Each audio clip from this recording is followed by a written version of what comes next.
السلام عليكم حبايبي، شلونكم؟ إن شاء الله تكونون بخير. بما إنه زمان ما نزلت فيديو بصوتي فقلت يلا خلي أقوم أسوي كيكة عيد زواجنا. المناسبة كلش حلوة وبنفس الوقت أصور لكم ونحكي شوية. اليوم راح أجهز كيكة كلش بسيطة وإن شاء الله الكل يسويها يعني وتنجح معاه. أنا متأكدة إذا جربتوها بحذافير الوصفة راح تنجح معاكم بدون أي خوف إنه الكيكة تخرب عندكم. مثل ما شفتوا حبايبي خليت 6 بيضات داخل كاس وخفقته كل زين مع إضافة جلاس واحد من الشكر. لا تكسرون الشكر لأن راح نحشي الكيكة وبنفس الوقت راح نزينها فما نحتاج إنه نكسر من الشكر. وضفت مثل ما شفتوا جلاصين ونص من الطحين. هنا بالتصوير بين عندكم انه بس جلاصين النص فصل عندي الموبايل، بس عادي يعني مثل ما تشوفون انه قلت لكم جلاصين ونص من الطحين. وضفت معاه ظرفين من البيكنج باودر ونص كوب من الكاكاو الخام وملعقة من قهوة سريعة الذوبان ومعلقة واحدة من آه، طعم البرتقال الفرنسي وغلاس واحد من حليب الحار أو الماي الحار. دعوا بنات، تقدرون تستخدمون الماي الحار، تقدرون تستخدمون قلاص من حليب الحار، فلكم حرية الاختيار. أنا هنا عادي يعني ما أتقيد بشي، استخدمت الماي بدال الحليب فكلش عادي.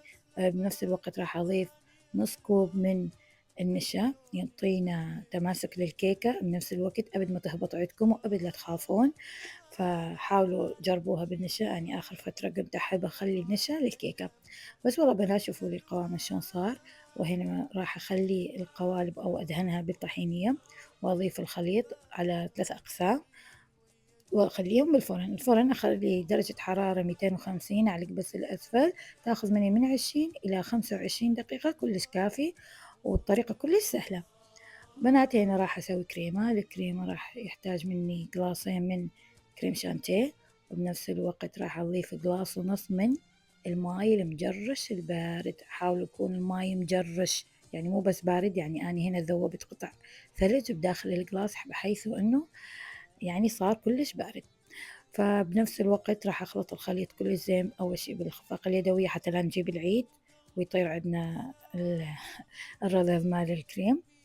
بعدين أعلق الخفاقة الكهربائية مثل ما تشوفون. هذا القوام اللي أنا حابة أصله، القوام ثقيل يعني شلون أقول لكم أي فورمة تشتغلون بها تطلع عندكم لأن القوام كلش ثقيل. شوفوا شلون، وأنا متأكدة تنجح معاكم 100% إذا اتبعتوا الخطوات بالتفصيل. إن شاء الله بجزء ثاني من الفيديو لأن أنا ما أحب أطول عليكم الفيديو حتى لا تملون من الفيديو. فجزء ثاني نحشي الكيكة وبنفس الوقت نزينها، فتابعوا البارت 2 من الفيديو. بس والله بنات هنا من بعد ما طلع عندي الكيك من الفرن شوفوا شلون الشكل. أكيد من فوق يطلع عنا هيك شوية مقبقب وشوية عالي وشوية ناصي، يعني لا تشيلون هم بما إنه راح نزين الكيكة فكلش عادي. شوفوا شلون عندي طراوة الكيكة والمسامات مفتوحة تخبل يعني تنكل بدون أي إضافات تجنن. بس بما إنه راح نحشيها فأكيد راح نضيف له إضافات. بس والله بنات قاعدة أقطع الكيكة إلى قسمين أو نصفين قطعوا مثل ما تشوفون وشوفوا المسامات ايش قد يعني حلوة ومفتوحة وأبدا الكيكة ما تخنق صدقوني كلش طيبة وطرية. وراح قسم الباقي عندي من الكيك اللي البواقي شوفوا شلون قطعته مكعبات بعدين استخدمه بوصفات ثانية. وهنا من بعد ما بردت الكيك وراح أحاول إنه أحشيها. تابعوني بجزء ثاني إن شاء الله للكيكة وباي باي.